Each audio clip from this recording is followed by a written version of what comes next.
Susunod, mga kababayan, katulad nito, mga kababayan, katulad nito, mga DDS. Bakit? Simula mga kababayan, noong nag-vlog tayo, nag-live tayo dito, na against tayo sa mga ginawang kabulastugan ni Digong, unti-unti pong nagigising ang mga DDS na nanonood sa atin. Ako po'y nagpapasalamat na maskin papano, mga kababayan, na may mga DDS na nagko-comment dyan sa ating comment section, nagigising sila kung ano yung totoo sa mga binubulgar, sa nire-reaksyonan natin, at sa mga sinasabi natin, mga kababayan. So ngayon, bukod doon sa may mga DDS na nagigising, unti-unti na po mga kababayan na ang mga DDS nagbabaliktaran na ng suporta kay Sara at kay Digong. Bakit? Pakinggan ninyo ito, mga kababayan. Mga DDS, mga kababayan, wala na. Ito, pakinggan ninyo. Mga kababayan, maraming DDS na, kumbaga, si Congressman Pulong na... Ito mga kababayan. Mga DDS. Tingnan ninyo. Mga DDS, mga kababayan, nagbabaliktaran na. Marami ng DDS ang bumaliktad ngayon. Ito Tingnan ninyo. Ito mga kababayan, wait lang. Ang ginagamit ko po... Ito mga kababayan. Marami ng mga DDS na talaga namang mga kababayan ay umayaw na. Ibinunyag ni Congressman Leandro Leviste na to... Ito po DDS. Bumaliktad. Ayan. Maraming DDS nagsibaliktaran. These people, they are underestimating this president. Unahin natin Unahin natin si Panelo. Tignan ninyo. These people, they are underestimating this president. They tell us he's weak. I disagree. He has political will. He was able to do that in the KOJC. Can you imagine sending their 3,500 policemen just to arrest Kibuloy? He was able to arrest, detain, and throw to The Hague Mr. Duterte, the former president. Dati and he was PRRD. able to humiliate General Torre, who followed strictly his instructions. Pag ganyan ng klaseng tao, may political will, magaling siya. So there's more than Yeah. meets the eye. Underneath the innocence, the party boy image, delikado ka. What about yung defense ng... Kita ninyo? Mismo si Panelo na. Dating PRRD, ngayon Mr. Duterte na. So bakit nga ba mga kababayan ganyan na ang mga reaksyon ni Panelo? Kasi nakita niya kung ano ang mali ni Digong. Abogado siya Saan ka? Nag-abogado ka, nag-aaral ka ng abogado, alam mo nang hindi makalaya kasi alam mo nang may kasong mabigat. So papayagan mo pa? Di ba? Nakita mo pa, ipagtanggol mo pa? Alam mo nang ang mali. Nakita mo na ang bigat ng kaso ni Digong. Never na yan makauwi. Alam mo, anong tingin niya ngayon kay PBBM? Merong political will. Bukod dyan kay Panelo. Makatulad. Bumaliktad. Mga kababayan. Bukod dyan mga kababayan, tignan ninyo. Si Harry Roque. Si Harry Roque mismo. Bumaliktad na rin. Tignan ninyo wait lang mga kababayan. Harry Roque. Mga kababayan, marami. Nagbabaliktaran na sila. Dahil sa totoo lang po, yung sinasabi ng marami na si Inday Sara ang susunod na presidente sa 2028, sa akin po, malabong mangyari yan. Huwag po tayong magkamali na isipin na palibasa popular at palibasa sa survey si Inday Sara ang namumuno sa eleksyon. Kung gagawin ngayon yan, dahil sa totoo lang po, malabong mangyari yan. Dahil sa totoo lang po, yung sinasabi ng marami na si Inday Sara ang susunod na presidente sa 2028, sa akin po, malabong mangyari yan. Huwag po tayong magkamali na isipin na palibasa. Diba? Huwag tayong magkamali na isipin na palibhasa popular. Diba? Maraming ganito, maraming ganyan. Malabo pong mangyari yan. Diba? Tignan ninyo. Ang dami na, mga kababayan. E di sana sinabi na ni Harry Roque, alam na natin, tingnan mo, nangunguna siya sa survey ngayon. Siya, nag-negative 3 si Marcos ngayon. Bakit sabi niya? Huwag tayong magkamali ng isipin, malabong mangyari yan. 'Di ba? Kita ninyo, mga kababayan, maskin, sino-sino pa, marami pa to, mga kababayan. Dahil sa totoo lang po, yung sinasabi na marami na si Inday Sara ang susunod na presidente na sa 2028, sa akin po, malabong mangyari yan. Huwag po tayong magkamali na isipin na palibasa popular at palibasa sa survey si Inday Sara ang namumuno sa eleksyon. Kung gagawin ngayon yan, dahil sa totoo lang po, malabong mangyari yan. Kita ninyo? Ibinunyag ng isang vlogger sa pagdinig ng House Tri-Cabinet. Inisa-isa ko po ang records. Inisa-isa ko po ang records. Wala pong kaso for human rights violation sa Amerika si Ferdinand Marcos Jr. Kita nyo? Mga kababayan, makikita nyo naman sa mga sinasabi noon nitong mga DDS politician kung ano si PBBM. Pinagtanggol na nila yan noon si Vic Rodriguez, sabi ni Vic Rodriguez. Yung mga naghahamon ng hair follicle test, nagpa-drug test na si Marcos. Wala, puro negative. Tapos si Harry Roque, chinik ko po isa-isa kung may record ba si PBBM na may ginagawang ganito, ganyan-ganyan. Wala po siyang kaso. At chinik ko din po kung meron bang natapos na pinag-aralan si Marcos, meron po. Nag-aral po siya. Diba? Kita nyo, mga kababayan. May mga kung college and activist yan si... Dahil sa totoo lang po, siyempre po, inaasahan natin. Nako, mga kababayan. Mahirap po. So ganyan. Marami nang bumaliktad, mga kababayan. Ito pa. DDS. Ito, DDS, bumaliktad na. Ayan, meron pang isa. Ito, Sa ganitong sobrang sagaran ng kawalang-hiyaan, nakawan dito sa bayan, hindi si Inday Sara ang pag-asa natin. Maniwala kayo sa akin, hindi si Inday ang sagot. diba? Marami mga vlogger, mga kababayan. Bumaliktad na mga kabarki. Sa ganitong sobrang sagaran ng kawalang-hiyaan, nakawan dito sa bayan, hindi si Inday Sara ang pag-asa natin. Maniwala kayo sa akin, hindi si Inday ang sagot. Si President BBM lang ang pag-asa natin ngayon para matapos na ang kawalang-hiyang ginagawa sa ating mga Pilipino. Diba? Mga kalorki, sa Sino ba yan? Vlogger ni Sara yan. Take note, mga kababayan, marami pa to. Sa totoo lang, nagbabaliktaran na sila. Di ko alam kung bakit. Meron pang isa. Ayan, sino ba yung vlogger na yan? Pati yan. Kita nyo, mga kababayan, marami na po ang nagbabaliktaran. Napapansin kasi nila. 'Di ba? Napapansin nila. Alam nyo, sa totoo lang, wala pong problema kung magbabaliktaran po sila. At least, nagising na po sila sa katotohanan.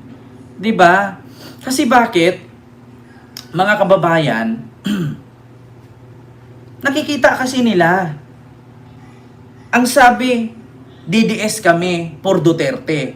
Noong nakagawa sila ng hindi maganda dahil sa pagtatanggol sa Duterte, tinulungan ba sila? Ito mga DDS hindi tayo magkaaway. Pilipino kayo, Pilipino tayo. Personal na buhay, hindi naman tayo nagpipersonalan kasi ang sinusuportahan ninyo si Sara, sinuportahan ko si BBM. So, ang pinag-awayan natin dito ay yung about kay Sara, about kay BBM. Simple lang yan. Tanungin ko kayo, bakit nyo ba sinuportahan si Sara? Siyempre, babalik nyo sa akin ang tanong, bakit mo sinuportahan si Marcos? Simple lang. Si Marcos ang daming nagawa. Yung mga proyektong iniwan ni Digong na hindi tinuloy, tinuloy ni Marcos.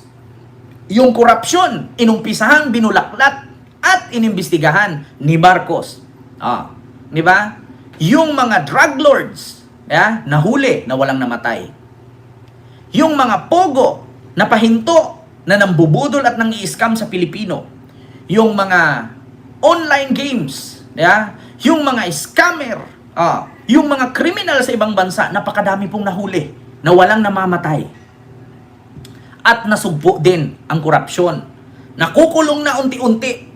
Paunti-unti nang nakulong, mga kababayan, ang mga kurap na mga politician at isa-isang pinangalanan.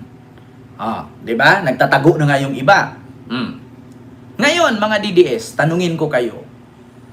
Bakit si Sara ang sinuportahan ninyo? At bakit halos nakipagpatayan kahit sabihan kayong bobo, nakipagbubuhan kayo? Basta lang may pagtanggol nyo si Sara. Magbigay kayo ng isang rason kung bakit mo siya ipinagtanggol. Ano bang nagawa niya? Di ba mga DDS? Pakisagot. Ano bang nagawa ni Sara? Bakit mo siya ipagtanggol? Magbigay ka ng isang proyekto na napakinabangan ng tao. Ano bang nagawa ni Sara kung bakit mo siya ipinagtanggol? Magbigay ka ng isang nagawa ni Sara sa loob ng 2022, 23, 24, 25 sa 4 na taon bilang Vice President. Magbigay ka isa para may rason ka na sinuportahan mo siya. 'Di ba? Ako, may rason ako kung bakit si Marcos sinuportahan ko. Bakit? Yung mga proyektong palpak na bisto, yung mga proyektong binulsa at ninakaw na bisto, yung mga politikong magnanakaw na bisto. Yun ang rason kaya ko sinuportahan. Si Sara, anong rason kung bakit mo siya suportahan? Bigyan niyo ko ng isa lang. Ano bang nagawa niya sa bayan? Di ba? Walang DDS nag-comment. Sige, isa-isahin natin. Anong nagawa ni Sara? Kapag may nagawa ang Marcos administration maganda, sisirain niya, pupunain niya, at kung ano-anong kabubuhan ang ginagawa niya. Pangalawa, kung pagdating sa proyekto, kung may nagawa si Sara, ni isa, meron, libro. Pero ang libro ba pag nabasa ng bulag, nagkakaroon ng mata? Ang libro bang nagawa niya pag nabasa ng mga yagit na natutulog sa lansangan, nagkakaroon ng bahay? Yung libro ba pag nabasa ng mga senior citizen na nagkakailangan ng maintenance, nagkakaroon ba ng pambili ng maintenance? So pag nabasa nila yung libro, napapakinabangan nyo ba? Ang libro ni Sara, pambalot lang yun ng tinapa sa dilpan. Ang libro ni Sara, pangdampot lang yun ng tae ng aso sa kalsada at nagkataon pa kapag ka nabasa yan, magbabara po yan sa kanal, magkukos pa ng baha. Diba? O ngayon, DDS, tanungin ko kayo, bakit ninyo pinagtanggol si Sara? Para saan? Ano bang nagawa niya? Diba ang hirap ipagtanggol? Diba? Diba ang hirap ipagtanggol si Sara? Kasi alam nyo na wala talaga siyang kwenta.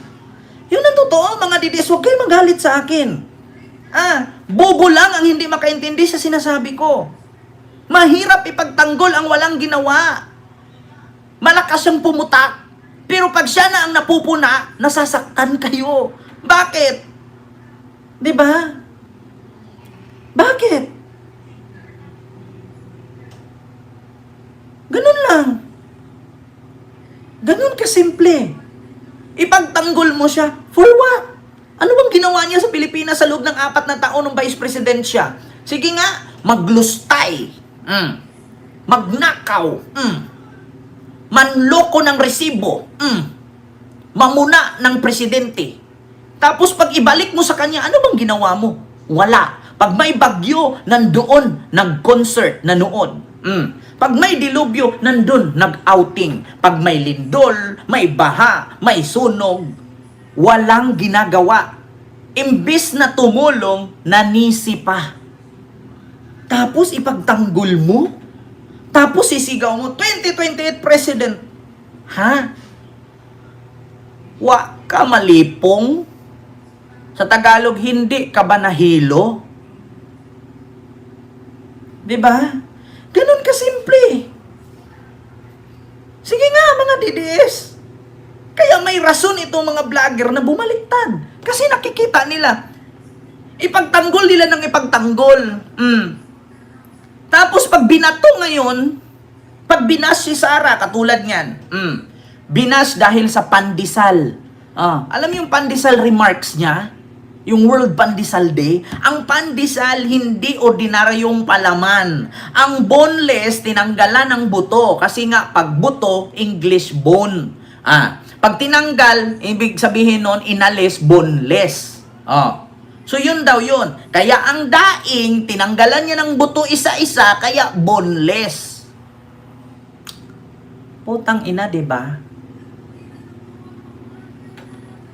Kaya pinuna ng tao.